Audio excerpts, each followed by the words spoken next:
another amazing Cooligans podcast in your ear, on your eyes, in your eyes. On there, okay. On there, Be careful.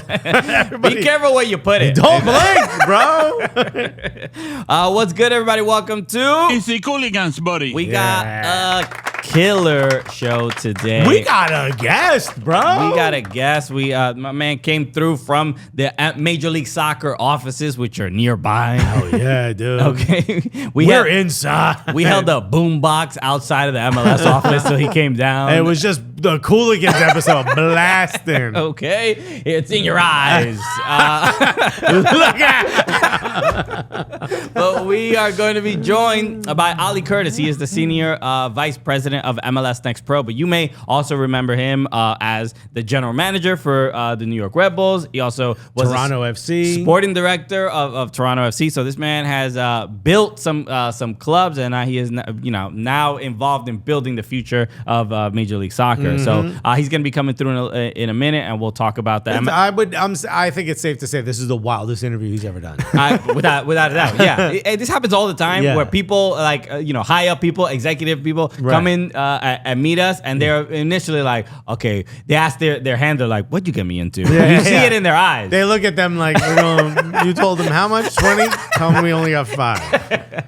But then they warm up. They warm up and they're like, okay, this is now the best interview I've ever I think done. we put a lot of pressure on people. They think they have to come in and be funny. I'm like, no, we'll take care of it. Bro, we know none of you are funny. No, but then he turned out to be really funny. He was hilarious. Yeah, it was a lot of good time. We'll talk to him in a little bit about the MLS Next Pro playoffs that are happening this weekend. So a lot to go over with him. But we have to start today's show by talking about FIFA, because FIFA is out here trying to... Okay, that's when you say FIFA, you can't say FIFA without. Yeah. All right, that's just the rule. By the way, we're gonna talk about. Oh, you got to give it a second the whole time. FIFA. Okay, this is the documentary. Yeah. What has FIFA done now? FIFA has decided when it comes to the next World Cup, the 2030 World Cup, on who will host it, and this is a. We'll go down the whole rabbit hole, but and everybody eats. Everybody eats because Morocco, Portugal, and Spain will host the 2030 World Cup with Uruguay, Argentina, and Paraguay hosting the first 3 games to mark the tournament's 100-year anniversary. Which I get. Look, Uruguay hosted the first ever tournament in 1930. Right? USA finished 3rd. Okay. Finished 3rd. England. So, okay. 100 years? Yeah. Give them a little bit of a hey, muchísimas gracias. You know what I mean? Okay, hey, thank you. Just a little hey, I remembered your birthday. Yeah. Oh, you think we forgot your 100-year birthday, Grandma? No, we're here. Am I a terrible grandson? I would never. Come on, Gam. You know? Is that what we're calling the World Cup now? That's the MLS World Cup, bro. The World Cup. You think I forget my babushka? The Viejita World Cup. Abuelita World Cup. But first of all, how does Paraguay get into this? Well, was Paraguay one of the host nations? Never. I don't know. Not that I know of. I don't know all the details of why these. How many stadiums Paraguay got that could host the World Cup? 2? Right. So, well, look, but the plan here is for those 3 countries to appease for their first 3 games. It'll to host it in those countries. So obviously, they play those games in South America, and then in the winter. Is that what it is? In the winter, it's a summertime tournament. Oh, that's right. South America, it's their winter. It's winter. So they were going to be flying after those initial matches. They're gonna be Vete pa carajo, bro, because now you go all the way across the planet. Yeah, and a lot of these players play in Europe, so they go to South America, play 1 game, and travel doesn't take anything out of players. All the way back to another continent. I mean, it sounds like a pretty dumb plan. I mean, with not taking into much consideration what the players have to go through to do this, but they see that, they see the dollar signs, and obviously the more World Cups locations, the more opportunity to make money, it feels fairly obvious that this is nothing but that. But I think in this theory is not brand new. I'm not the first one to suggest this. Nico mentioned it on the show. We've seen a couple of TikToks and Instagram accounts that have mentioned this as well. It seems like a way to sort of appease South America so that now the U.S. has had their World Cup, North America's had a World Cup, South America's had a World Cup, Europe just had another World Cup. Okay. Africa got in there because of Morocco. They're like, all right, I guess the only place left is Saudi Arabian money, baby. Let's go, bro. It's starting to feel. I mean, I'm sure it always was kind of like this, but all I picture is like when the mama bird is trying to feed the little baby birds, and the little baby birds are like, they just want. You're speaking my language, Christian. But it's just like this is all the top FIFA, all the confederations are like, oh, give us a little bit, mama, Infantino, just put it right in my mouth, please. I need a little bit. Can we isolate that? That was some bad sound for you, Christian. No, if I was Mace and/or Cameron, I right now would say pause, bro. No, bro. I mean, also. They're adults. How was this? The whole show is a pause show. That show is ridiculous. I mean, I did when in my 20s. Yeah, I hit everybody with the pause. That was the culture. You were getting paused left and right. Hey, bro. I had gay friends that were pausing people. Yeah, it was just the thing you did. It was the thing you did. But you know what we did is we grew out of it. But no, Mace and Cameron did not. But this, I don't know if I mentioned. There's a much bigger audience that I worked at Sean John, Diddy's clothing company, right? No one's ever heard this story before. But we had in the mailroom, we had a pause wall. Like, I didn't work in the mailroom, but like in the mailroom, there was a pause wall. So I had Post-its. Or did you? Oh boy. Did I create the pause? So anytime anyone in the office said something pause worthy, it would be written on a Post-it Pausable? Pausable, right? And it would be put on this Post-it on the wall all over the mailroom. So all over the mailroom, there's Post-its, and it became a pause museum, bro. And you would go and you'd be like, yo, they got stanchions. Yeah. You would be like, what's one that you remember? Do you remember one? And so the one I know the biggest one's pause. Put it on the wall. Got laminated. The best ones got laminated. And this is I'm not gonna say his name. I'm not gonna say the guy who said it. What an actual horrific misuse of it was like an office. It was like an A&R for Bad Boy that said this, but it was laminated, had his photo, and it was a printed picture. And it said it was winter. It was a snowstorm, and my man he walked into the mailroom and said, "Damn, it's looking like we're getting 12 inches tonight." Everybody lost their minds. Look, you could have a nun in there. And she would laugh. And they laminated it. Yeah, you gotta laminate that. You get an award. It's a trophy. We might bronze this. We need to do an award ceremony. Yes. To get like the Vanguard Award like MTV gives away, bro. I'll give you my biggest pause. I was hanging out at a pizza shop where people who still use pause hang out. And somebody was like, yo, I'm Muslim and I want to eat some of the pizzas you have, but I can't eat pork because of this. The pepperoni and the sausage is also pork. So I brought chicken sausage for you to try. Very popular in the black community in the West Coast, chicken sausage. So they said, all right, we'll make a pie. And he goes, yo, he knew I hung out there. He's like, yo, you want to try it? I grabbed a slice. I ate it. I was like, yo, I'm out. By the way, sir, thank you for letting me try your sausage. And the way innocent enough, right? People in the kitchen, people in the front, dudes waiting outside behind the window on the window for slices. People at the bus, pause. My man was throwing up the pizza and just let it drop. He couldn't. He literally paused. I got hit with pause like this. Yeah, Bishop just violently yelling pause at you, bro. As I walk down the street. Dude, classic. But we got over it. Yeah. We move on. Okay? Bro, that was the longest tangent we've ever done. That was hilarious. But no, this, look, what is So okay, this is now the conspiracy theory time. You mentioned Saudi Arabia, but this is why people think that the World Cup is going to be hosted in 6 different countries. Are we on the Polanco Rogan experience right now? Okay, let me tell you why this vaccine is a problem. I don't need it. I'm a superhuman. Maybe you do. Buy ivermectin like a real man. Yeah. Or horse. Anyway, so the suggestion and shout out to the homie Danny Navarro on at Travel Football Fan, because he had mentioned this as well. But he did a great video on TikTok about he does a great job with his videos. Look up the FIFA math, and when it comes to getting information on how to travel to World Cups, Danny's great with that stuff, and he's great on TikTok. So at Travel Football Fan, but he mentioned the Saudi Arabia element, but basically by having it in 6 countries, you have it in Morocco, Africa. Yeah, so, just mention this. You cover everything but Asia and Oceania. Right. So then there's not many countries left that could even host a 48-team World Cup.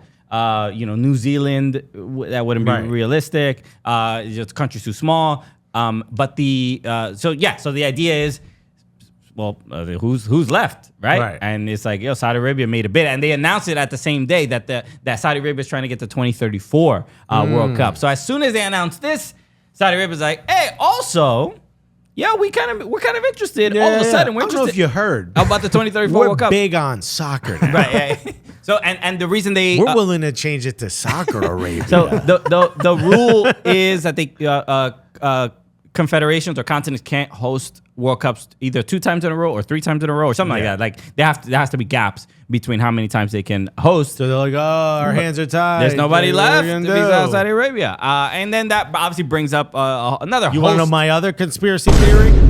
Okay, I want to know. Neymar. Who's he played for before? Al Hilal.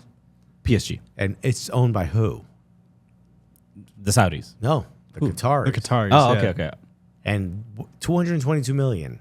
That money came from the owners. They gave it to Neymar to buy himself out of his contract. And the way they said, here's what the 222 million for, is so that you can represent the country as an ambassador for the World Cup. Right? Qatar gets the World Cup. Now he gets sold to where? I don't know. Where would he get sold? He just got sold to Al Hilal. Okay. Okay. Yeah. Which is owned by the Saudis, yes. And who is trying to get the World Cup? The Saudis. So you think Neymar is just like a money laundering tool to decide who gets the World Cup? That's what I'm trying to get That's a crazy take. I haven't heard that one before. This is my take, is that Neymar, or maybe I wouldn't say money laundering, but Neymar is the tool by which you use to fish for FIFA executives. Interesting. That is the bait at the end of the line. Got it. I mean, I've never heard that one before. That would be interesting. I mean, it's another on-brand ridiculous thing Alexis said. So he got it. My first thought, and I had tweeted this, I was just like, well, FIFA is trying to recoup some of the EA money that they lost. And like they are going to do more ridiculous things to try Don't they to have bring their own game coming out? They do, which I mean, you know that's going to be trash. do we know can we trust who's going to be creating this game? Yeah, I mean, Konami made Pez is done, which is now an eFootball. eFootball, which terrible name. And no, I get people are frustrated with EA or EAFC or but I mean it's the best. I played it's all the games. basically a simulator now. It's the best game. I mean, I'm not saying it's perfect, but it's the best game of soccer video game of soccer that we've ever seen. Yeah. I mean, yes, is it? It's like anything. It's just they build the game and they have to like work on it year in year out. But bro, until somebody like Pez was actually really competitive for a long time. Pez was the first place. I played Winning 11, bro, before it was Pez. I don't know what you're talking about. Winning 11 soccer. I'm so young. We have gotten so far away from the World Cup. Yeah. I'm just saying, but it all connects. I'm just because it brings in money for Are you FIFA. saying it starts at the top. It starts at the top. This is the conspiracy theory segment of today's Cooligans So episode. it's a frustrating scenario. I mean, Remember when we hosted the ICC tournament in Charlotte? And they were like, oh, by the way, we have the video game station. You could play soccer. And we're like, yo, you got FIFA? And they go, no, ICC tournament is in PES. So we have Pro Evolution Soccer. I was like, well, nobody want to play Dusty. You gotta be a diehard, like kind of nerd. You gotta be a diehard preseason tournament fan. You're like, I love when the starters play 45, and we get to see the kids in a highly overpriced atmosphere in the Midwest. Bro, Lionel Blessy, that's my favorite. Yeah, dude, I know, that's the man. Yeah, dude. And so, look, I don't. You know what my favorite player is? Brazilian forward. That guy is number 9. Number 9. You already know what I'm talking about, bro. With a very unambiguous face. Yeah, dude. Yeah, French winger. Dude? Are you kidding me, bro? So my favorite player, bro. He's Kieran Trippier's son's favorite player. So even just forget 2034, but even just 2030, just getting this news it's kind of wild. It's kind of frustrating, given that we don't even have a location for the Women's World Cup in 2027. So how are they working on this and don't have a location for the 2027 Women's World Cup? That's crazy. And the next one after the 2036 Saudi Arabia, we're pretty sure of that. 34 Saudi Arabia. 38. Where are you gonna do it? You did it all the moon, bro. There's no place. The moon, dude. Which means Neymar's gonna sign for the aliens, bro. Okay. I think we're overusing this button. I don't know what you're talking about. It might be a problem now. Bro, Neymar's gonna sign for. That's why we found out about the aliens, bro. He's gonna sign with the Martians, the Monstars. Oh, dog. We figured it all out. That's why you come here. That's why, bro. Why you listening to the Pez of podcasts, bro? This is where it's at. Where Dusty has Pez, get bro. all your information. All right, let's get to our conversation with Ali Curtis. Before we do that, why don't we chill a little bit? We got to chill because it's getting crazy. We overused this you overused the button, and now we need to chill. It required us to move on to the ad read. That's how much you use the button. I don't know what you're talking about ad read, because I simply want to talk about retiring and chilling in the fall. We love the fall just like everybody else does. Everybody thinks when you think about the fall, the first thing you think about is what are the Cooligans drinking? And we know we do it with an ice cold Coors. In fact, in the Ali Curtis interview, you will see that we asked him about a rough situation in his career and what did you do after, and I would have had a nice cold drink. And what I would have done, because I would have wanted to relax, and this is what I do, bro. I would kick my feet up, I chill. You know what I mean? And when I want to chill, what do I think about? I think about cracking open a nice cold, crisp Coors Light. That's the move. Obviously, because the mountains the mountains guide us, give us direction in life, because they turn nice and blue when we know it's cold enough to drink. And this is what we should do for our guests. When we have guests come in the studio, we'll put little blue mountains on their foreheads just so they know, oh, these guys are chill. Okay, you guys are ready to go. I can talk to them now, all right? Cold, crisp, cold Christian. So Coors Light is the one we choose when we need to unwind. So when you want to hit reset, reach for the beer that's made to chill. Get Coors Light delivered straight to your door with Drizzly or Instacart by going to CoorsLight.com/Cooligans. That's CoorsLight.com/Cooligans. Celebrate responsibly. Coors Brewing Company, Golden, Colorado. All right, Ali Curtis, Senior Vice President of MLS Next Pro. We had a great conversation with him about the upcoming playoffs. So here it is. Here's our conversation with Ali Curtis. I mean, illustrious guests. Look at this, and this is the best kind of scenario now that our studio is not too far from Major League Soccer's offices. So this is and they have asked us to move. They have asked us. They said further is what we would prefer. You're sort of encroaching on our space. I don't know if you remember that restraining order. but no, Major League Soccer's offices are just a couple blocks from us. Yeah, so we said send us your execs. Exactly. We don't want to talk to junior vice presidents. We want your senior vice president. We want someone influential, someone who knows their way around a PowerPoint presentation.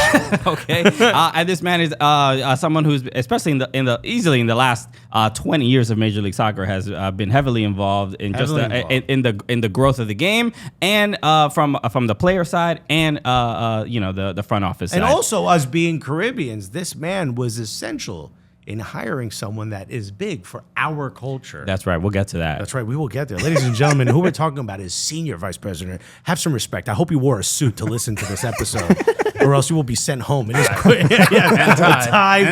three-piece. I want to see a vest. Men, women, children, everybody, put on a goddamn suit. Ladies and gentlemen, the Senior Vice President of MLS Next Pro, Ali Curtis, everybody. Ali, what's up, man? What's up? Thanks for having me. Thank you so much for coming through. Yeah, this is a big time, I think, for Major League Soccer, for MLS Next Pro, and for you. Being the Senior Vice President of MLS Next Pro, I think there's a lot, given that it's a very new entity, there's a lot going on, and it requires someone with some vision, some direction. And they said, Ali's the man. They couldn't find him. But then, So they went through a whole bunch of people. But then and they said, were, who do we have left? yeah. Who's willing to say yes to this? Well, he'll play for us. You know? No, but it must be some point of pride to be involved in the next generation of professional Major League Soccer players, for you to help develop that. Yeah, I grew up, playing the game, loving the game. So being involved in the game is a special thing. And, you got, everybody, you do things that you're passionate about. And then you hope that at the end of the career, you had an impact, in all ways, whether that's on the field, off the field. And we're passionate about different things and, soccer and things off the field that I am as well. So it's great. I'm glad I'm here. Okay. Now, I gave you credit for something when we started. I'll tell you a quick story. I'm stand-up comedian. I'm headlining in Long Island. I'm performing. I do one or two soccer jokes. Most people don't get. So you can't get too specific. If I'm like, how much TAM did you pay for these tickets? They're not going to get it. They're not going to get it. So you got to be very general. Got to be GAM. Yeah. But general. You knew it had to be GAM. Throwing them off with the TAM. Very funny. I was too specific. I was wait till we get to youth DPs. You guys are just not going to get it. But so I make a couple soccer jokes. As I'm leaving, a woman grabbed with a heavy Long Island accent, grabs my arm and says, "You really a big soccer fan?" And I said, yes, I am. She goes, maybe you've heard of my son. He works for the Red Bulls. And I said, oh, yeah, who's your son? She goes, Chris Armas. So I was like, oh, my God, I have heard of him. Yeah, he's the head coach. I go, he's the first Puerto Rican head coach. It's huge. I'm Cuban. He's Dominican. Typically, you don't have a soccer podcast when you're Cuban and Dominican. I'm like, bro, that meant so much. She goes, he's also half Cuban. So you, if I'm not mistaken, you hired him as a head coach, right? Gave him his first job as a head coach in MLS. I hired him as an assistant coach when I was at Red Bull, and then hired him as head coach when I was in Toronto. Chris is a great coach and a special human being. So I've got nothing but love for Chris. And his family. Wait, that's the wrong button. Round of applause. Yeah. You hired the first Cuban. Yeah. It also makes me wonder, why did he take the step down and go to Manchester United? Oh, God. Right? What's wrong? It's never linear, never north and south. So, he had to take a little bit. Right. He had to take a left. Well, tell him we said he's got to be on the show. Exactly. Bro. Yeah. We'll make him some arroz con pollo. I'll pick up the phone. Hopefully I get a text from him and he's watching this. So. There you go. Well, hopefully. Yeah. Well, I mean, given that it's your time with Red Bull, you were the GM. You also the first African American GM for I think in Major League Soccer, if I'm not mistaken. Yes. Huge trailblazer. That's another round of applause. And you know what? I'll give it to you. It's America. You know what? You've earned it. But that is in top of your CV now. I got an eagle screech. The Cooligans podcast. You might have heard. in a country in the United States, this is often a part of the discussion about how much participation there is at higher levels with African American players, especially when it comes to front office. You see less and less people that are African American. What I don't know. What is that moment? What did that moment mean to you then and now? It was amazing for me. Amazing for my family. I think it was, looking back, I think it was a real. It's an amazing moment for the sport. When you think about representation and access. When I was growing up, I would read books about Pele, and it was amazing for me because I got to read about this guy who was the best player to ever play the sport in my opinion, and he looked like me, and so that was inspiring, and it made me want to play the game. And so when you think about moving things forward in whatever industry, you've got to be able to see success and see, who you want to be, or, what heights you can take it to. And, when you think about, hey, I'd love to get that job, or I'd love to get that opportunity, and seeing someone that kind of looks like you, or maybe they were from the same neighborhood or the same town or went to the same school or whatever it is, it's that's empowering and that's inspiring. So I'm happy to be part of that journey. We still have a lot of work to do, but that was an amazing moment. It was a great opportunity. I loved it. It started off tough, but it was nothing but good. And again, I talked a little bit about passionate about being involved in soccer. I love the game, all that type of stuff. It's great to work in the game. It is an honor and a privilege. I loved working at Red Bull. We had some great teams. We had some unbelievable personalities. We talked a little bit about Chris, all that stuff. But being black in this sport is special. We still have a lot of work to do. We've come a long way. And some of my work has been in front of the camera, especially when I was at Red Bull and all these other things. But then a lot of that work, it gets done behind the scenes, and just trying to make progress. I mean, and it's not just black folks. It's, we've got a lot of different groups that deserve representation and access, and it's important that we do everything we can to make it better for the next person. And, I've got kids, and so all these things mean more to me now than they've ever have. So, and, when I think about, I joined the league, I think in 2001, and things have come a long way, not just on the diversity, equity, and inclusion front, but you look at the stadiums, you look at the quality, you look at everything. So, but we all have to do our part. Yeah, I think that was important for me when I first saw like Guatemala Blanco play. And now, I'm not Mexican, but I am fat. So when I saw him play, it made me feel connect. It made me feel like I got a shot. I felt like I got a shot. Come on. No, he's an exceptional talent. He's a joke. You can't be doing my God Blanco like that. He's a joke. I would never say it to his face, by the way. But these are just jokes. But no, I think it is important, and that's why I think. The next step, Christian and I have voiced our frustration on this show many times. We've been here since 2015.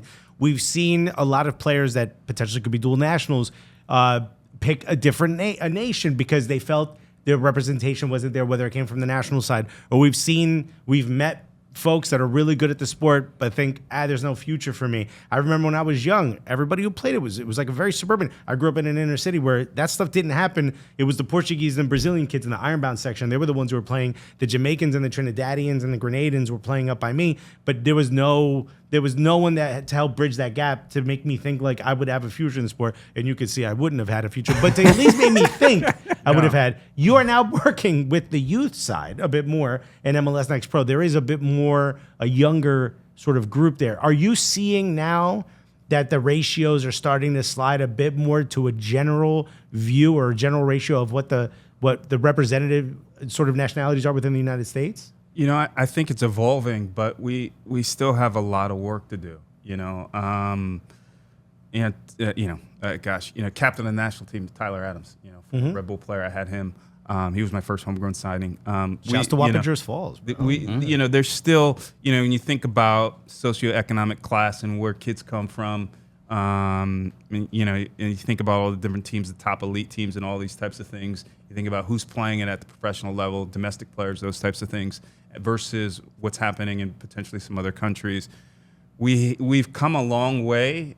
We still have work to do also as it pertains to, the game is not just about players. It's also about coaches, and it's about athletic trainers and the grounds crew and all these types of things. They kind of contribute to the game and the ecosystem, and we still have work to do. Should we become coaches, dude? I think that's what Ollie's saying. Ollie's like, bro, we need you as an athletic trainer, Alexis. It's changing. I'll wear a shirt that says "Don't." I think this is, we probably need, several hours to kind of ask all the questions when it comes to just pay to play and just development, and we've had these conversations for years, but I think that in the minimal amount of time, because I want to talk about MLS Next Pro, it's huge. I do want to just simply ask, like, as far as one of the main things on top of mind for you, of like, this is when I'm done with this job, this is the thing I want to accomplish. What is that for you when it comes to development of soccer in this country? There's not one thing, but what I would say is that, we've been trying to kind of develop MLS Next Pro kind of underneath these 4 kind of core principles or core pillars. Some of those pillars are diversity, equity, inclusion. Some of them are innovation. Innovation, we've been able to implement some new on-field rules, which have been amazing to help kind of evolve the game. The game was created 100 years ago, rules 100 years ago. And so can we evolve it to the modern game? And as part of that innovation, we created a new playoff format, playoff structure. We're kind of in the middle of it right now. It's gone well thus far, and we're really happy, and we're excited about what's happening. The more we can add to what we're doing, the more it's going to help the game, grow the game, help players, give them opportunities, competitive opportunities. So, I'd love to have, again, it's not one thing, but you want to have impact, Right, Yeah. right. We've seen a clip of sort of the coaches getting to pick their opponents. Yeah, for the this playoff format is why one of But the. I want to ask, Coach, before we get to that, where did that come from? Was that like a conference room meeting where people are pitching ideas, or we like I said, we said, hey, innovation is a big part of what we want to do, and so last year we formed this on-field innovation committee. It has about 11 representatives this from is the where teams. we need to join? Okay, This is where okay. Okay, I think we need 13 representatives on this panel. Or we could share a seat if you really Maybe want an even advisory number. members. Yeah. And we said, and also like around the league, we said, hey, we're open for business. If you have an idea, and we all are fans of not just soccer, but also other sports, and you watch things, you follow things, especially as fans, and you say, why does that happen? And why can't we do this a different way? And it's just so hard to change things. Give us one idea that everyone was like, absolutely not. Just one idea where as soon as it was said, everyone's like, you're not allowed to speak for 20 minutes. That's every idea. To be honest, it really is. Right. It's like these are the hard. I know how to go into a room. I know how to go into a meeting room, manage it, all these types of things. The most difficult conversations that I've had have been around new rules, Like evolving, changing the because game in people any way. don't Yeah. want to do it. Tradition. So It's just they tradition. hate It's- it, and so it's it is a real process. And so the new playoff format, that was part of the conversation. Hey, these are some of the areas that we want to improve in. And then, this is something that's been talked about for a long time, or we've internally a little bit. But then one of the CSOs at one of the clubs says, hey, why don't we do this playoff format? And we worked with him and the committee to evolve the concept or the idea to make it a real initiative, and poof. Yeah, we got it. and it's provided some incredible moments, right? Already in just the Also, the cast of characters. which These are former pros, Benny so they're Feilhaber, who we've had on the show, great dude, and he went viral for the wrong reasons, right? Yes. Because he did he picked a tougher opponent in picking in this playoff format. Around and find out. He picked Austin FC too, and said scared money don't make money, and he left with nothing. He had no money. Turns out it was scared crypto. He lost the money. But this is great because if we would have had a traditional playoff format, we wouldn't have had kind of these moments. And I think we were talking about that because there's no way the team that gets picked can be flattered that you're getting picked, right? It's like, oh, you're picking me because you think you can beat me. So Right. We call it the animosity format. The angry. Yeah. Speaking of Bradley Wright Phillips, he was not happy about it. What do you just talk about? Is this the result you wanted? This sort of, I don't know, this viral back and forth that I think is drawing a lot more attention to the MLS Next Pro playoffs. Yeah, a couple things. I think it does give a lot of storylines, and a lot of headlines and a lot of motivation, for teams and coaches to go out and prove things, a different way, which is great. But I also think that when you think about the the format. It also gives a little bit of a greater relevance to the regular season. So when you think about, hey, not only am I, for the top seeds, not only will I be able to get a home game, but also I get to pick who I'm going to play against. So in that sense, it gives, from a competitive perspective, it adds a little bit more. It gives a little bit of a dimension to it. So thus far, it's gone really well. People have been excited about it. We'll see. Hopefully, I think half the picks have been non-traditional. So yeah, it's gone well. Yeah, I just want to play a couple seconds of this. This is Bradley Wright Phillips, because he's an assistant coach with New York Red Bull 2. This is probably how he reacts to losing at Monopoly. But you can see, Brad is a good dude. Yeah, he's a good dude. He's a great dude, but these athletes, you are one of them. You lose at anything. Darts, you guys act like it's the end of the world. But I love this. And the competitiveness even happens in this moment as well. This is great to see. It's only 5-6 seconds. We played already 3 times against Red Bull. We beat them. We want to play against the reigning champions. I'm a little disappointed we weren't selected, but it is what it is. Yeah, bro. There's one part where they're like, how do you feel about not being selected? He's, I'm going to text you. I can't say it on here. He's telling Jaleel. I can't talk about it. We're going to take this to the group chat. I'm so angry. He was so mad at just not being picked.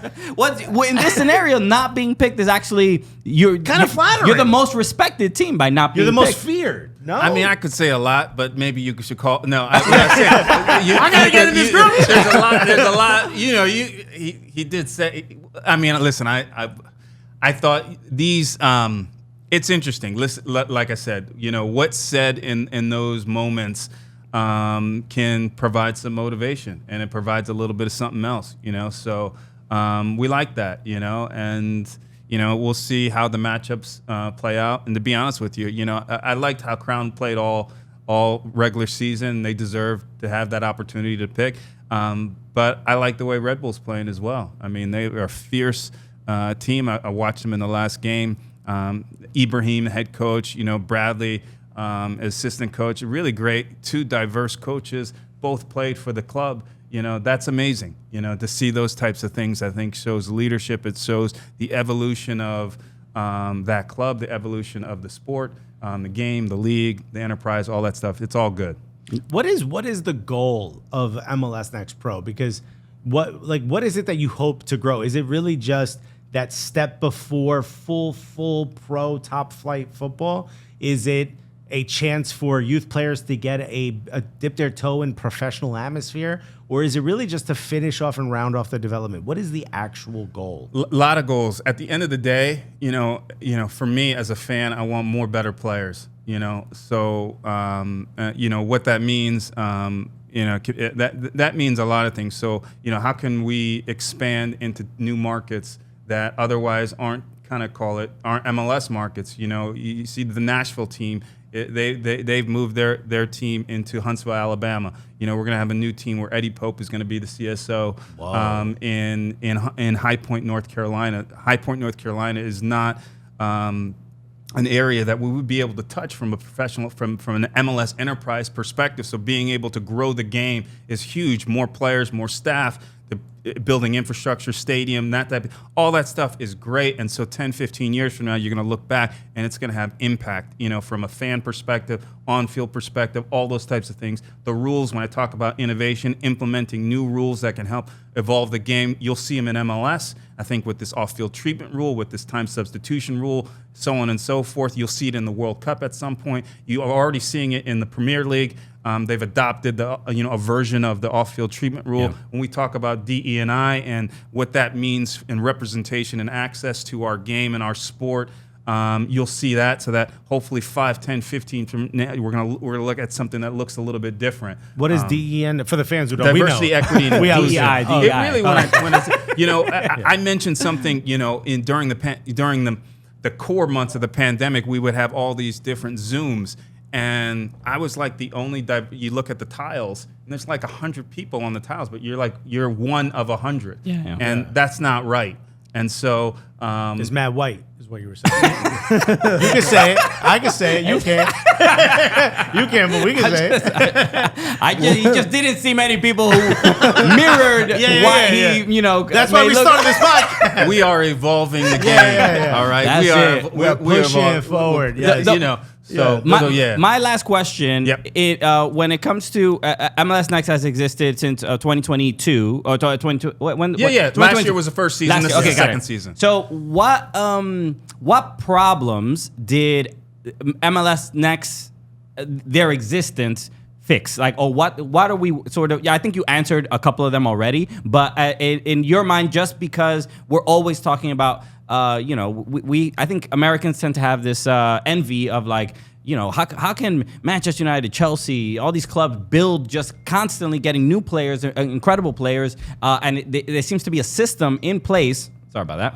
Wow. A system in place. Popular. Getting text from Claire Fontaine. Bradley. Ask the question. Bradley right there. Ask the question. Bradley's How you really? He's going to get you. he spit a couple lyrics and then it's like anyway. But what is the? We tend to have a lot of envy, but it's like How do we beat the rest of the world? Yeah. How do we get there? Man, we got that is a complex question that deserves a ton of conversation.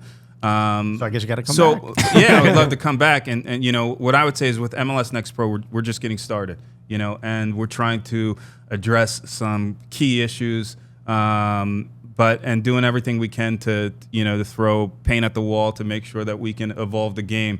I talk about, we talk about key issues. How can we be the best? The best is not just, winning the game on Saturday or whatever it is. But, when I talk about innovation, making sure that these rules fit the modern game for who we are, because different fans watch the game than they did 100 years ago in the same way. Different players play it, different coaches coach it, the tactics are different, everything about it, the stadiums are different. So how can we move this in a way that makes sense from a representation and access, innovation? How can we engage other communities and all those types of things? How can we develop players, better players, from the academy and MLS Next through MLS Next Pro into the first team?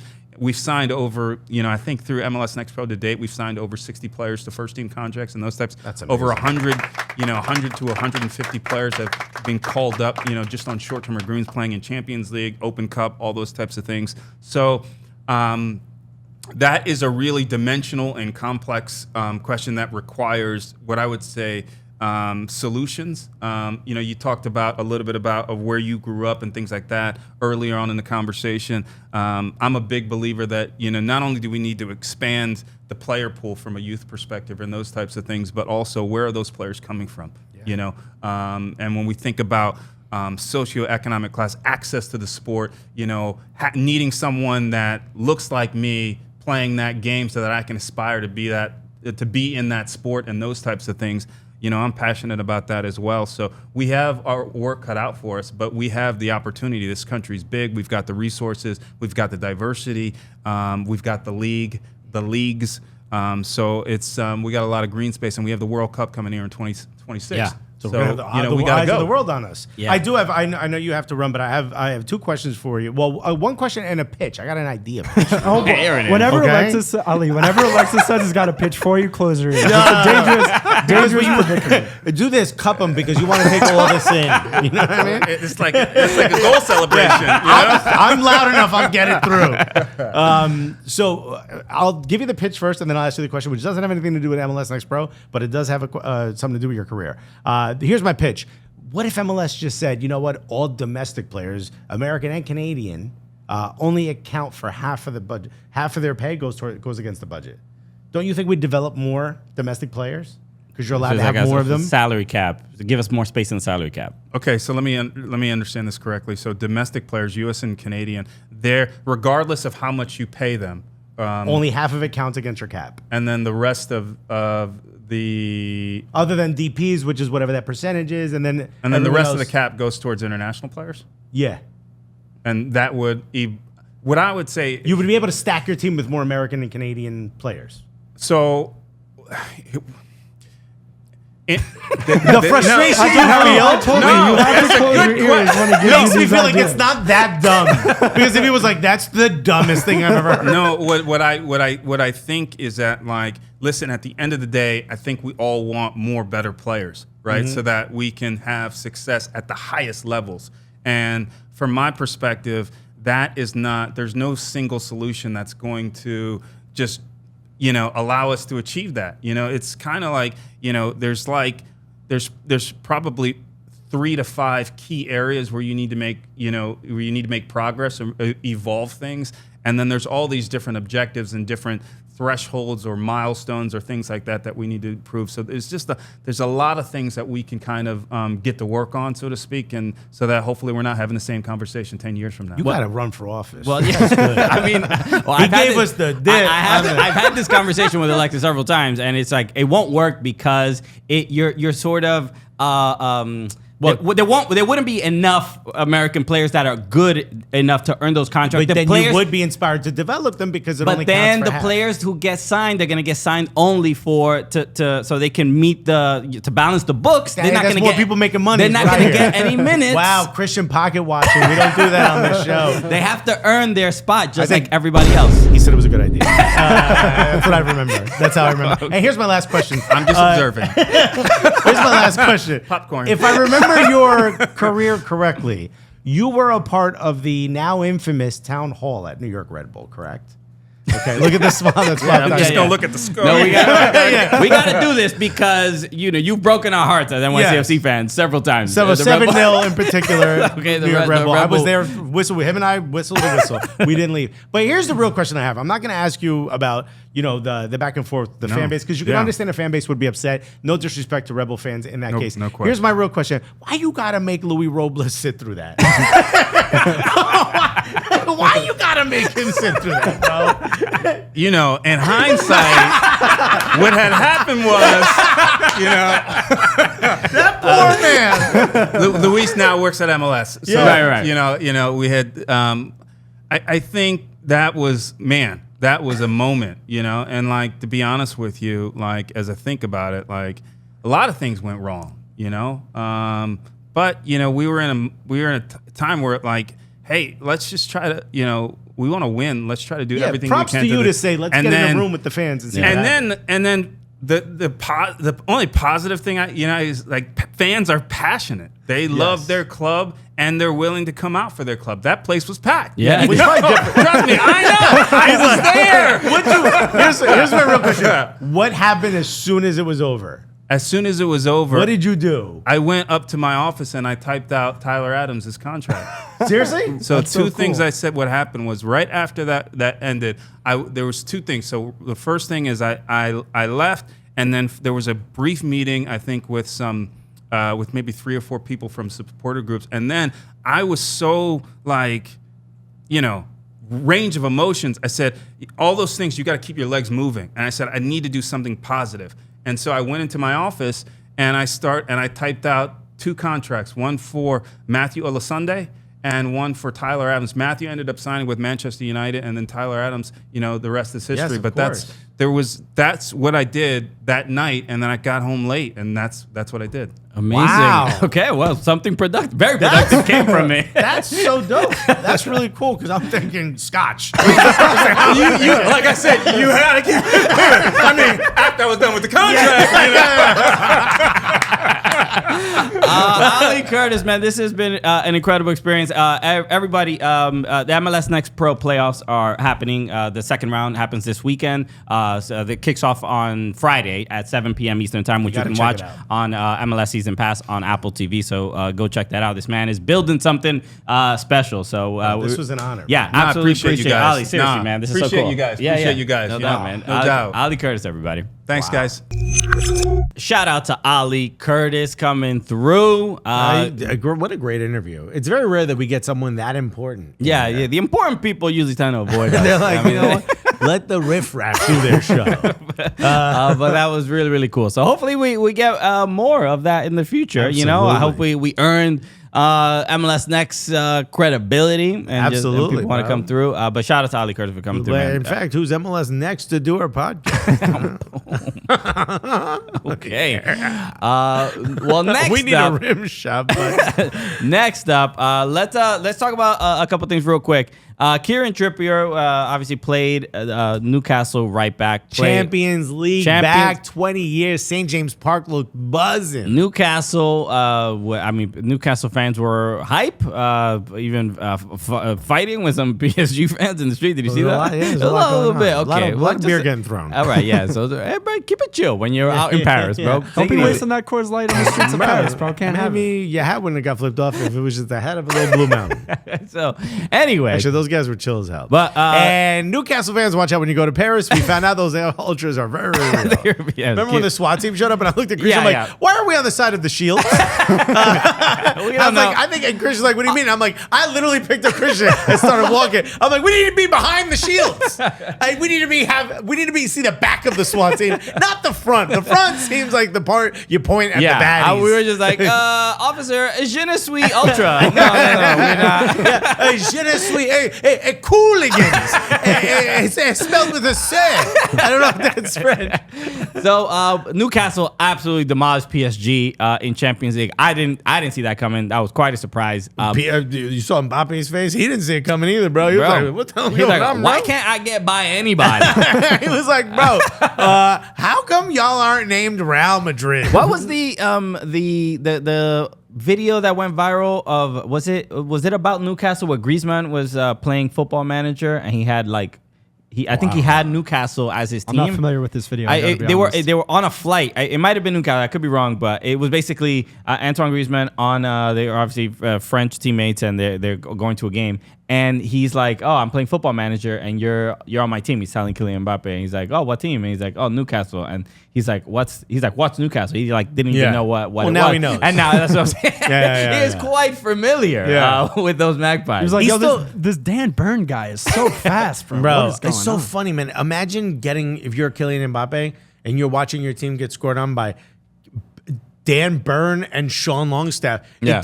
Longstaff and Burn. It sounds like a law firm in the Midwest. It's a Lord of the Rings character. Yeah, or it sounds like the OnlyFans of a Lord of the Rings character. Sure. Burn and Longstaff. Oh shit. I'm on board. Damn. All right, bro. But one of the fun things out of this moment, outside, not for PSG, was Kieran Trippier's son. I always want to say Trippier, but it's Trippier. It's not Trippier. But his son. You know what it reminds me? It reminds me how like Tekashi used to rap. Trippy, with the blicky, icky sticky, Okay, there it is. But okay, so we got this is on ESPN FC, but this was a comment from Kieran Trippier. He's talking about his son. He says, "My son wanted to walk out with Mbappe instead of me. It was something I wasn't really happy with. He's always watching his clips on YouTube. I told him, if you walk out with him, don't look at me in the tunnel." Such a bad. Bro, you're about to 2-foot his son. You know what you gotta do? You gotta leave this family, bro. You gotta walk. Pick a side right now. No, if you're Kieran Trippier, you gotta leave. This kid gotta grow up alone, bro. Oh, really? Wow. No, yeah. Alexis. Oh, you prefer him over your dad? Wow. Killian don't pay your bills, bro. For someone who had a dad who left, I'm surprised at this take, Alexis. And who turned out better than me? Fine. This is how you build. Yeah. You want to be a winner? You want to have a good personality? Because you got nothing else?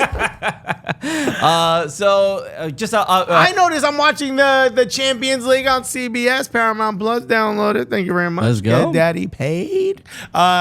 I'm watching it, and Kieran Trippier walks by with his son, and they're interviewing Eddie Howe, and the son's got Mbappe's shirt on. Bro, this is in front of the gaffer. After the game, boy, take that shirt off. The kid is he got Mbappe's shirt. I'm sure he was quite happy about it, but it must be a difficult situation to be in when your dad is a Premier League footballer, a champion. He won with Atletico, right? My man he has a resume. Who's your favorite like major comedian working right now? Alexis Guerrero. Thank you. You gotta give you another one. Who's my favorite? Like top, like theater comic right now. Someone you admire. Quickly, anybody, really. This is why I do this. Ask me what comics are not funny. Bert Kreischer? No, but Bert Kreischer's fine. Or Tom Segura, Latino. Fine, yeah, sure. Tom Okay, Segura. you open for Tom Segura. And Mateo looks at you in the face. It says, "Hey, when we're taking family photos, you mind if I jump in?" The old Tommy Segura. Can I be in Tom? Can I be a Segura for the day? Just, ¿estás seguro? Because, are you sure? Can I, instead of our family photo, how would you take it? Yeah, I mean, look, it's my son is 6 months old. I mean, he's not in a place where What an early age to be betrayed as a father. like if I pass him to a stranger, he immediately starts crying. So Yeah, he's yeah. not really ready to be around anyone else yet. But I'm saying, what if you were slighted this way? I'm trying to find a common ground Yeah, here. yeah. I mean, I think it's. I did think about it, and I'm like, oh, would I don't have such an ego that it would be that much of an issue. I mean, there's something to. No, like, okay, apparently I do. Yeah. I'm already mad for you in this scenario I just created. Because there's nothing wrong with him admiring Mbappe. It's the fact that his father is playing against him in the first Champions League game in 20 years for Newcastle, and walking out with your kid in as a mascot in a huge match it's got to be a major moment for you. It's a meaningful moment for the father. Yeah. And then for the kid to be like, I don't want to hold your hand. Yeah, I want to yeah. hold my hero's hand. Yo, I know this is important for you, but you know what would be cool for me is if I could hang out with your op right now. Okay, because my hero is on YouTube. Dad, you ain't on YouTube. Yeah, yo, you doing nothing on YouTube, bro. But this is just kids. I mean, what are you going to do? At some point, they're going to be like, yo, Dad, you cool, but I see you every day. I know. Yeah, also, like, what the kids ain't talking about you tracking back. You know what I mean? This kid's scoring goals, bro. That's it. I mean, look, Kieran Trippier, obviously a decorated footballer, incredibly skilled. I mean, one of the best free kick takers. The Kids English. like, you play for Atletico, but they don't even got an H in the word Atletico, bro. I can't mess with you, Dad.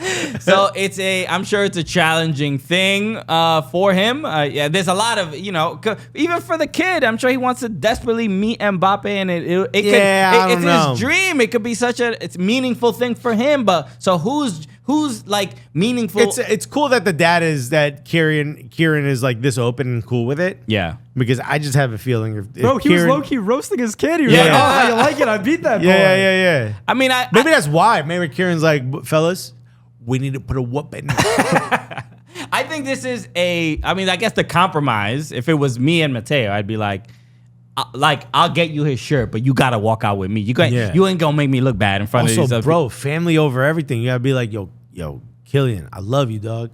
Except for the next 90 minutes, you're gonna get cooked. Okay, because you're my son's hero, and I'm gonna make sure you fail today. You're gonna get cooked badly, like all the food here in Newcastle. Okay. You're gonna get boiled with no seasoning, my G. So a fun little back and forth. Do we know who he ended up walking out with? I didn't say. I didn't see. I don't know what ended up happening. I'm assuming he came out with his father, but but who knows? If Kieran Trippier was Latino, he would walk out with his son in one hand and chancleta in the other. Just in case. And you better smile, boy. I better see them teeth, or I'm gonna be holding them teeth. All right, we got violent Trippier. Look, Latinos. What are you gonna do? So shout out to them. That was a fun. Why is Trippier wearing a belt just in case? on his sweatpants? You don't even need one. Castor makes sweatpants with belt. All right, everybody. Real quick, I don't mean to cut you off. No, go for it. I just got an alert, and I need your guys' instant reaction. Go for it. Here we go. One of the nominees. Thank you. One of the nominees for the Landon Donovan MLS MVP award is Lionel Messi. What? This will be the honor of his career. I cannot believe He played 2 games in the MLS this season. I cannot believe he was even nominated. Can you? I mean, come on. It's I know. Lionel Messi. Who creates the nominees? Is it? It's not the journalist. It's just the league. I have a feeling Tim Cook is involved. Oh, that's crazy. I mean, I get it, but it's just undefeated when he's in the squad. League. If it was the League's Cup MVP, I'm with you. Oh, good. I don't mind that, but Maybe League's Cup is a part of that. no, there's no way it can be. It shouldn't be. It says MLS MVP. No. Yeah, I don't know. That was crazy. I got that alert. I was like, I need to ask them about it. I wish we could ask Landon Donovan. What do you think? Would it be a stain to Landon Donovan's career that Messi wins the Landon Donovan With MLS 2 matches. MVP award only playing 2 matches in Major League Soccer? Bro, is he going to be like, nah, don't even take it. Also, snatch it from him like Kanye and Taylor Swift, bro. I'm going to let you finish. I can already hear our comment section going, Messi doesn't need your tin pot league. What kind of offense It's Tim Pot anyway. We don't understand What is a your Tim weird Pot exactly? medieval disses, bro. Y'all need to, if you're going to cook somebody or roast somebody, you need to update them to the time when the internet existed. Are you cooking in a Tim Pot? You need to stop that right now. What you make, a Jiffy Pop? I don't even understand what a Tim Pot is and why is it bad, bro? There's going to be zinc all in your food, dog. I don't know. If somebody handed me a Tim Pot, I wouldn't even be that mad, bro. I'd be like, yo, thank you for the pot, I guess. I'm not even gonna Google it, bro. Yeah. I don't know what it is. I'm never gonna know. Bro, there's no photo of it where it's not black and white. Why are you using this as an offensive thing? Anyway. You call my league Tim Pot all you want. You know what I'm gonna call your league? Pterodactyl. How about that? Boom, roasted. Yeah, you offended? All right, everybody. Let's wrap up there. Thank you, everybody, for tuning in. Shout out to Ollie Curtis for coming through. He Seriously, killed it, bro. He absolutely killed it. Why am I crushed it. clapping? I got a button for that. Yes, as always, make sure you follow us at Soccer Cooligans on our social channels. Subscribe to the YouTube channel. Download the podcast. Listen to the podcast on whatever podcast platform you use. Download that joint. That's the number that helps us get paid. Tell You a feel friend as well. DraftKings Network as well. Always check us Yeah, out. yeah. DraftKings Network, Roku. We Roku everywhere. TV. We're out there. We're on your Samsung smart TV. Mhm. We're on your sandwiches. I don't know. We on your eyes, bro. we on your eyes, bro. Don't forget. Don't forget. You better watch out, bro. You want to be respectful to people on your eyes. So we'll see you on Monday. As always, y'all the absolute best. We'll see you in a couple days. Peace, everybody. Love you guys.